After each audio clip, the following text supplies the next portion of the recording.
Ok. Donc, merci Lorraine pour cette présentation. Donc, je suis très content d'être avec vous. Euh, et c'est l'occasion aussi pour le réseau IDEAS de s'ouvrir à de nouvelles personnes, notamment au niveau du CIRAD et au niveau des partenaires sénégalais avec qui je travaille. Donc, je vais vous présenter un article, Designing Agroecological Systems Across Scales, a New Analytical Framework.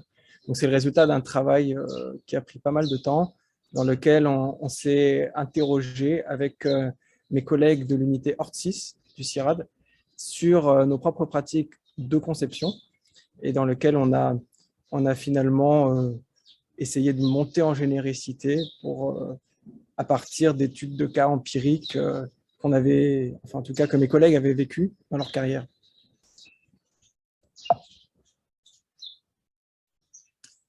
Donc, c'est bien connu, les chercheurs co-conçoivent des innovations structurées à plusieurs échelles. Bien sûr, on peut travailler à l'échelle de la technique culturelle, par exemple, des collègues au CIRAD qui travaillent sur les micro-organismes autochtones bénéfiques, une manière finalement de protéger et fertiliser les cultures à partir de micro-organismes cultivés en conditions contrôlées. Certains collègues vont jusqu'à la conception de systèmes de culture en intégrant plusieurs techniques culturelles dans un ensemble cohérent de pratiques. Voilà. On peut même aller, c'est un peu plus rare, jusqu'à la conception d'exploitation agricole. Donc, cette fois, on intègre plusieurs systèmes de culture et parfois d'élevage, ainsi que les dimensions, on va dire, d'organisation du travail et familiale à l'échelle d'une exploitation. Donc là, on monte encore en échelle organisationnelle. Et puis, on peut même concevoir à l'échelle des territoires ou des paysages. Et donc là, à ce titre, on a des travaux très intéressants en agronomie du paysage, dans lesquels on va s'intéresser aux matrices paysagères, à la manière dont elles influencent la dynamique des ravageurs, et donc co-concevoir des paysages multifonctionnels. Là, on a des collègues qui font ça aussi bien en France qu'en Afrique. On a aussi des travaux plutôt avec une entrée territoriale qui essayent d'appuyer la conception de nouvelles manières de s'organiser autour d'une ressource comme l'eau, par exemple. Donc, ce sont différentes échelles de travail, mais le trait commun, quand même, c'est qu'on essaye de concevoir quelque chose de nouveau. De la même manière, il y a des travaux de plus en plus sur la conception de systèmes alimentaires innovants. Et puis, alors ça, c'est bien connu des chercheurs, des chercheuses qui travaillent sur la conception, c'est qu'il existe des méthodes d'accompagnement des démarches de conception, des méthodes qui visent à stimuler la générativité, l'inventivité, les capacités d'innovation individuelles, mais surtout collectives, dans les travaux de conception. Voilà. Donc là, je vous ai mis deux exemples. Un qui est issu de mon unité actuelle de recherche, Hort6, avec Fabrice Lebellec, qui a conçu la méthode DISC, qui est une méthode de conception pas à pas, dans laquelle on travaille à une seule échelle, l'échelle du système de culture, et on articule, enfin, on fait des allers-retours entre des phases de diagnostic, d'expérimentation, de conception, etc. Et puis la méthode Tata Box, dans laquelle, cette fois, on va travailler à une échelle plutôt territoriale, en concevant des territoires agroécologiques. Donc, malgré l'existence de ces méthodes structurées et bien décrites dans la littérature, la première chose dont on s'est rendu compte avec mes collègues, c'est que les démarches de conception, elles s'apparentent à de longs processus d'exploration un peu à l'aveugle, à l'image de cette personne que j'ai photographiée dans le fleuve Sénégal et dans le brouillard, en tout cas dans l'harmattan, et donc qui a l'air un peu de naviguer à vue sans savoir très bien où il va. D'où trois questions. Comment s'organisent concrètement les démarches de conception dans le cadre de l'agroécologie? Comment les chercheurs et les chercheuses interagissent-ils avec les acteurs pendant les démarches de conception? Et comment s'y prennent-ils pour organiser la montée en échelle de complexité? Alors, je vous ai montré qu'il y a plusieurs échelles possibles de travail, mais en réalité, vous allez voir que les choses évoluent au cours du temps. Et donc, on peut passer d'une échelle à l'autre. Pour traiter ces questions, donc, on s'est basé sur 3 démarches de conception qui sont des vraies démarches de conception qu'on regarde a posteriori dans le cadre de l'horticulture tropicale. Donc d'abord, à gauche, des stratégies de biocontrôle utilisant la fourmi tisserande dans les vergers de mangue d'Afrique de l'Ouest. Donc voilà, ce sont des fourmis arboricoles qui tissent leur nid dans les arbres et qui ont pour propriété de faire fuir les mouches Bactrocera dorsalis. Deuxième étude de cas, des systèmes de culture sous filet, donc en maraîchage au Bénin, au Kenya et en Côte d'Ivoire. Et puis troisième étude de cas, l'étude de systèmes de culture et d'innovation organisationnelle dans un bassin versant en Martinique. Donc ça, c'est un projet dans lequel je pense que des membres du réseau IDEAS ont été impliqués. Alors, voilà une représentation synthétique de ce qui s'est passé autour de cette fourmi tisserande. Donc, vous voyez en abscisse la flèche du temps, donc du passé vers le futur, et puis en ordonnée, différents niveaux d'organisation des objets conçus. Donc, ça va de l'artefact, du simple artefact, au cropping system, au cropping technique, donc technique culturelle, système de culture, exploitation agricole, territoire, food system. Ce sont les différents niveaux que je vous ai présentés tout à l'heure. Et donc, j'ai essayé, pour chaque cas d'étude, de représenter la manière dont les objets conçus ont évolué à travers le temps. Donc, dans un premier temps, donc le problème, c'était une mouche des fruits qui arrive en 2004 et qui envahit les vergers de manguiers d'Afrique de l'Ouest, ravageur invasif, et donc ça déclenche des efforts conjoints de recherche et de développement pour trouver des solutions. Des chercheurs ont identifié une fourmi enfin, ils se sont rendus compte que dans les vergers envahis par cette fourmi eucophile, les mouches des fruits sont très peu présentes. Et donc, ils ont étudié, et ils ont caractérisé effectivement ce lien, cette corrélation, sans pouvoir comprendre les mécanismes. Et ils ont commencé par préconiser voilà, la non-destruction des fourmis comme manière de diminuer les problèmes de mouches. Dans un deuxième temps, ils ont commencé à accumuler des connaissances sur l'écologie de cette fourmi, sur l'écologie de la mouche, sur les interactions trophiques qu'il pouvait y avoir entre ces deux espèces. Et donc, ils se sont rendus compte qu'il y avait à la fois un effet de prédation sur les larves.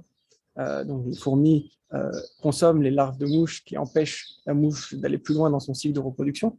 Mais en plus de ça, il y avait un effet répulsif lié à des molécules odorantes émises par les fourmis.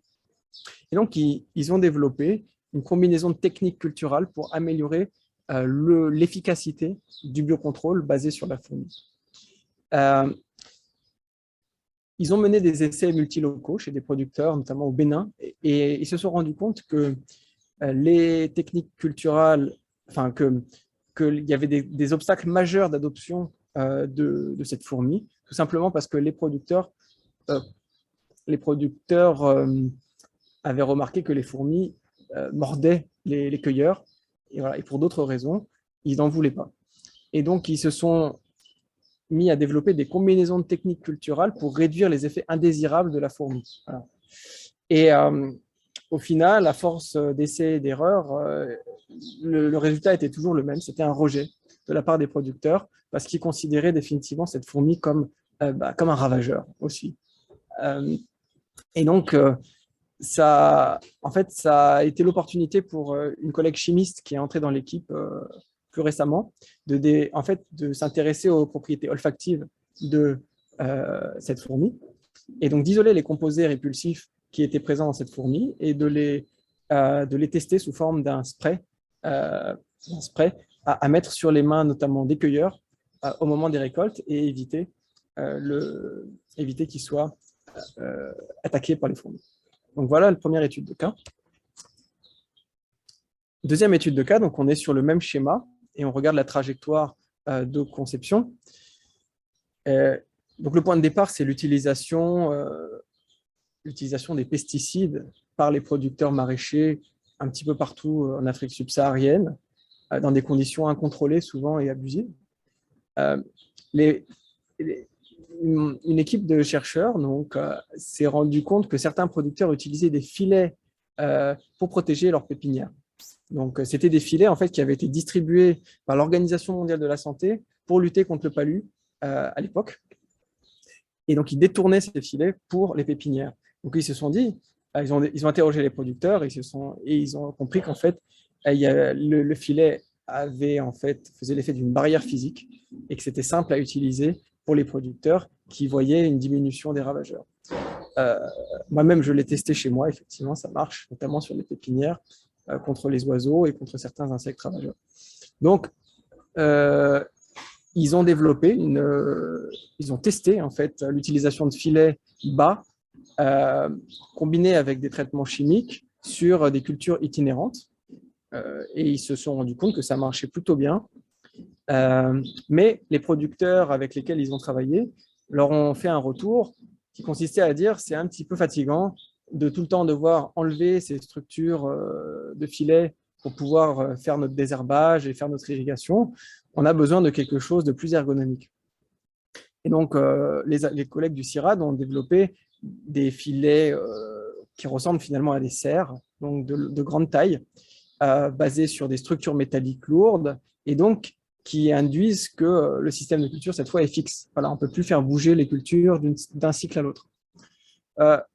Du coup, ça a induit en fait d'autres challenges, et notamment l'apparition des maladies telluriques. Et donc, ça les a, l'apparition des maladies telluriques, pardon, et puis certains ravageurs qui proliféraient sous les filets au lieu justement d'être empêchés d'entrer. Donc, ils ont développé des systèmes IPM, donc gestion intégrée des ravageurs, sous les filets, combinés à des rotations. Donc, ils ont fini année après année à développer des systèmes de culture intégrés sous filet qui combinent rotation, biopesticides, insectes auxiliaires, utilisation de plantes olfactives, donc on appelle ça push-push dans notre jargon. Et donc, ils ont optimisé finalement ces systèmes de culture sous filet. Pendant ce temps-là, des producteurs avec lesquels ils travaillaient au Kenya, notamment sur des essais multilocaux, eux, se sont complètement désolidarisés en fait, des itinéraires techniques que les chercheurs avaient préconisés ou avaient conçus pour développer leur propre système de culture sous filet. Et les filets, en fait, ont été une opportunité pour eux pour passer plus facilement en bio. Voilà, parce que ça réduisait la pression des ravageurs. Donc, vous voyez qu'en fait, on est passé d'un simple artefact à une technique culturelle et à des systèmes de culture, voire des exploitations agricoles. Maintenant, troisième étude de cas, toujours le même formalisme pour la présenter. On part donc là, on est en Martinique. Donc, on a des gros problèmes d'utilisation notamment d'herbicides et de pesticides sur les cultures de canne à sucre et de bananes. Et donc, on a des collègues qui ont développé des systèmes de culture depuis des années, adaptés d'un côté à la banane, de l'autre à la canne à sucre, sans interagir les uns avec les autres. Ils se sont rendus compte avec le temps, en fait, que les choses étaient, que les problèmes auxquels ils voulaient s'attaquer, à savoir notamment les pollutions des eaux souterraines et des eaux superficielles, persistaient malgré l'adoption par certains producteurs de ces techniques. Et donc, c'est là qu'en fait, certains collègues sont intervenus pour travailler à l'échelle du bassin versant. Donc, ils ont changé d'échelle de travail et ils ont étudié, en fait, ils ont produit des connaissances sur le lien entre un certain nombre la présence de pratiques distribuées dans l'espace et puis les dynamiques de pollution des eaux souterraines. Et ils se sont rendus compte qu'en fait, cette question d'eau souterraine, c'était un commun, il fallait le gérer comme un commun. Et donc, ils ont mis en place ensuite une étude du système sociotechnique ou des systèmes sociotechniques au niveau d'un bassin versant, ce qui les a aidés en fait, à mieux comprendre la nature du verrouillage et notamment ce verrouillage, en tout cas les blocages, venait du fait que plusieurs systèmes sociotechniques coexistaient sur le même territoire sans interagir les uns avec les autres et encourager l'utilisation des pesticides et des herbicides via des règles et des acteurs plutôt sectoriels. Voilà. Donc, finalement, les coordinations territoriales étaient absentes.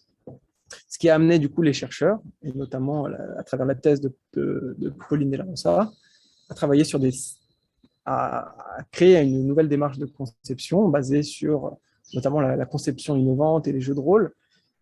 Ils ont développé comme ça des scénarios territoriaux dans lesquels les acteurs coordonnent leur stratégie pour améliorer in fine la qualité des eaux de surface. Ils ont utilisé les modèles produits par un autre collègue pour tester ces scénarios. Ça les a amenés ensuite à retourner vers les systèmes de culture et à aller choisir des combinaisons de systèmes de culture et d'exploitation et pour alimenter chaque scénario. Donc voilà pour le volet un peu empirique de l'étude. Donc maintenant, quelles leçons est-ce qu'on peut tirer de ces 3 cas d'étude? La première, c'est d'abord que les démarches de conception qu'on a vues ont été longues. Voilà, le pas de temps, là, je ne vous l'ai pas dit, mais le pas de temps, c'était environ 15 ans. Imprévisible et non linéaire. Voilà. Donc, j'ai représenté un homme devant un labyrinthe, effectivement, c'est un petit peu ça à quoi se sont apparentées ces démarches de conception quand on les regarde rétrospectivement. La deuxième leçon, c'est que ces démarches de conception sont des processus profondément interactionnistes et co-évolutifs. Et donc, on a représenté en fait 4 catégories d'éléments en interaction. Les chercheurs, en haut, les non-chercheurs, qu'on a appelés acteurs par abus de langage, et puis les problèmes à résoudre. Voilà. Et puis les 3 interagissent, bien sûr, et puis participent ensemble à déterminer ce à quoi ressemblent les objets conçus. Voilà. Et donc, il y a une coévolution entre ces différentes catégories d'éléments. Alors, maintenant, je vais aller élément par élément, en commençant par les problèmes à résoudre. Donc, les problèmes à résoudre, en fait, on s'est rendu compte, c'est évident, mais il faut quand même le rappeler, que ce sont eux qui guident l'agenda des chercheurs. Voilà. Les chercheurs ont une lecture de ces problèmes à résoudre, et ce sont eux qui légitiment l'entrée dans une démarche de conception et qui facilitent l'enrôlement des acteurs. Voilà. On s'est également rendu compte que le problème à résoudre, c'est un construit social qui peut évoluer au cours du temps. Et donc, par exemple, on a vu notamment que dans le cas Martinique, on a évolué dans notre perception du problème à résoudre en changeant d'échelle de travail. La leçon numéro 4, c'est que les innovations techniques nourrissent aussi les démarches de conception. Et je dirais même que les chercheurs, en fait, sont les moteurs, sont un des principaux moteurs des démarches de conception. Eux, en fait, ils nourrissent les démarches de conception par des connaissances scientifiques et des innovations techniques. Parmi les concepteurs, en fait, dans nos 3 histoires, il y a beaucoup de chercheurs qui sont des innovation brokers, donc des gens qui sont porteurs d'une technologie ou d'une innovation, une entrée technique dans les démarches de conception. Ce sont les chercheurs souvent qui organisent le travail de diagnostic, les expérimentations, et puis qui organisent la participation des acteurs. Voilà. Il y a peut-être d'autres démarches de conception qui sont guidées, dans lesquelles les acteurs non-chercheurs sont les leaders, mais ici, dans nos 3 cas, c'était les chercheurs. Et puis, les pratiques des chercheurs sont guidées par les règles du monde scientifique. Et ça a une grande influence sur les démarches de conception et les capacités notamment à explorer. Ensuite, on est sur des consortiums dynamiques qui évoluent avec le temps. Donc ça, c'est particulièrement vrai quand on travaille au CIRAD, puisqu'il y a un turnover important des chercheurs sur les terrains. Voilà, en moyenne, on reste 3, 5 ans, 6 ans sur un terrain, et puis ensuite, on va sur un autre lieu. Et donc, le renouvellement des cerveaux, le renouvellement disciplinaire, contribue à alimenter et à renouveler les démarches de conception. Leçon numéro 5, il y a plusieurs modalités de participation des acteurs dans les démarches de conception. Donc, les acteurs, ils ont participé à la construction du problème, au diagnostic, à la conception et à l'évaluation. Ils ont été aussi pourvoyeurs d'innovation, ça on l'a vu avec notamment les filets, avec les pépinières, Et également dans d'autres cas d'études, si j'étais rentré dans le détail, on aurait vu d'autres exemples. Il y a beaucoup d'interactions entre acteurs et chercheurs tout au long du processus, voilà, tout au long de la quinzaine d'années de ces démarches de conception, à travers quoi? Des enquêtes, des ateliers, des champs écoles, et puis des essais multisites. Voilà, donc ce sont différentes modalités d'interaction qui sont spécifiques à chaque fois. Et les groupes de participants eux-mêmes, comme pour les chercheurs, ils sont évolutifs. Voilà. Notion numéro 6, les objets conçus évoluent avec le temps. Et c'est un peu le cœur de la démonstration, c'est qu'ils évoluent soit par évolution incrémentale, c'est-à-dire par modification à la marge d'objets existants, soit par saut d'échelle. Et donc, c'est ça qui est intéressant, c'est qu'on voit à certains moments de l'histoire qu'on change d'échelle organisationnelle, d'échelle de complexité dans les objets qu'on conçoit. Et ces changements se font, comme je l'ai dit tout à l'heure, sous l'influence des trois autres éléments. Et l'autre chose importante, c'est que l'objet lui-même, l'objet conçu, est une source de dépendance au sentier. Voilà. Ça veut dire que les choix qu'on fait en matière de conception à un moment donné vont influencer nos capacités à innover par la suite, vont contraindre en fait notre démarche.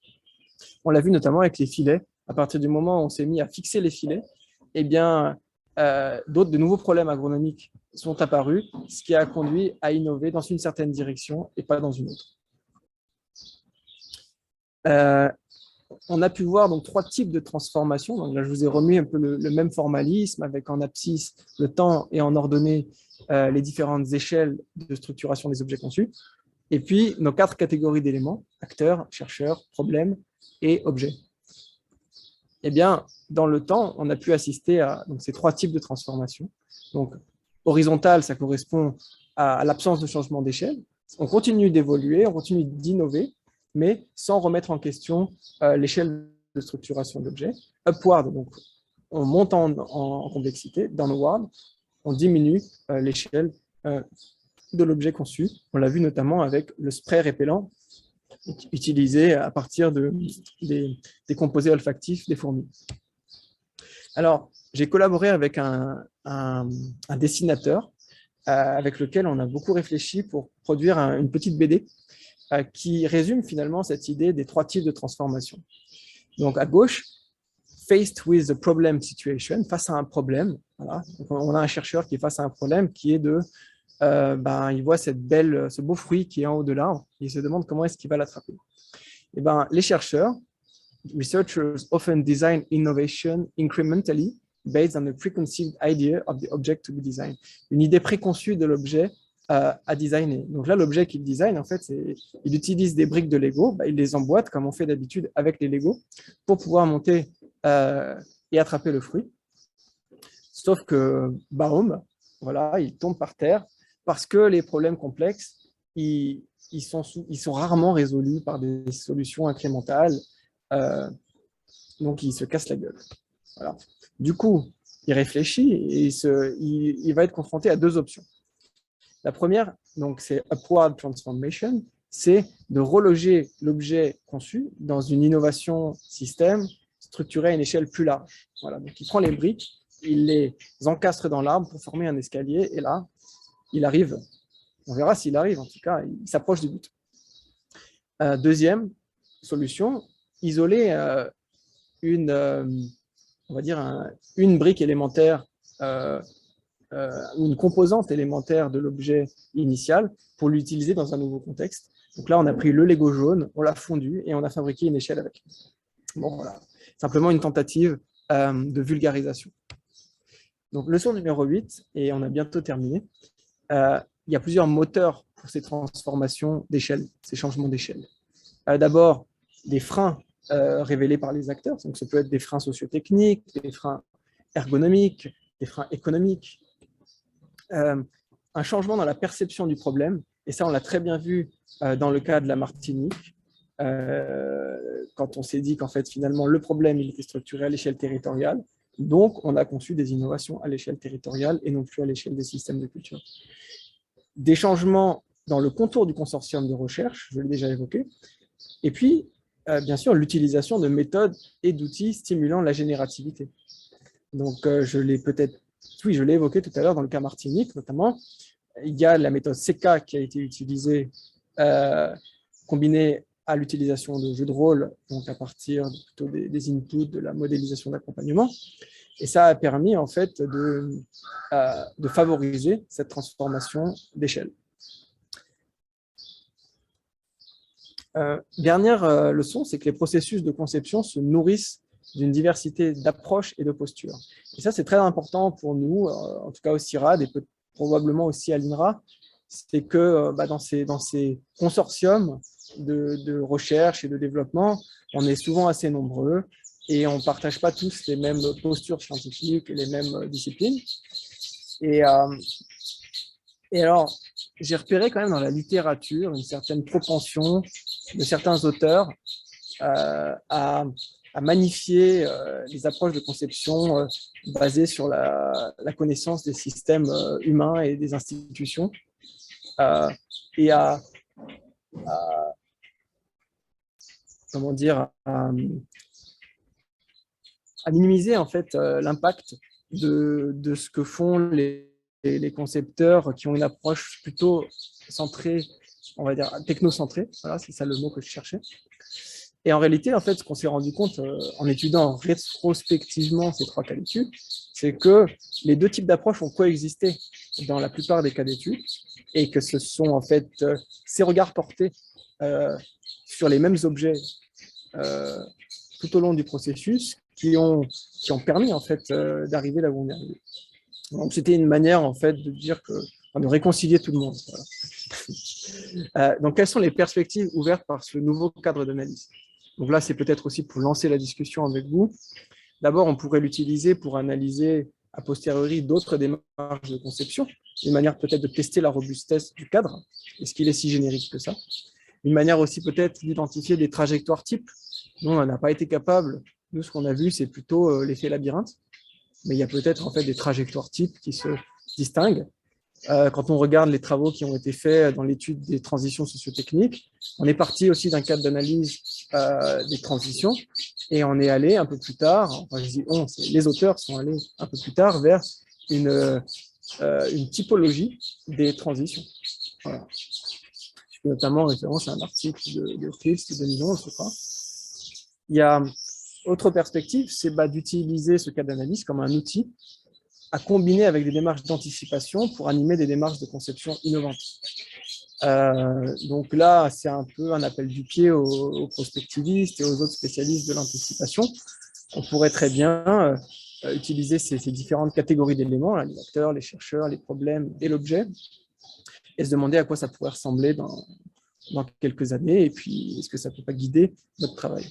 Et puis on peut enfin l'utiliser, je pense, comme un outil de suivi-évaluation réflexif pour piloter des projets. Voilà. Donc, on est nombreux à être engagés dans des démarches de conception. Donc, de temps en temps, ça peut valoir le coup de s'arrêter et de savoir finalement comment on a cheminé depuis 1 an, 2 ans, 3 ans, de manière à pouvoir repartir sur de nouvelles bases.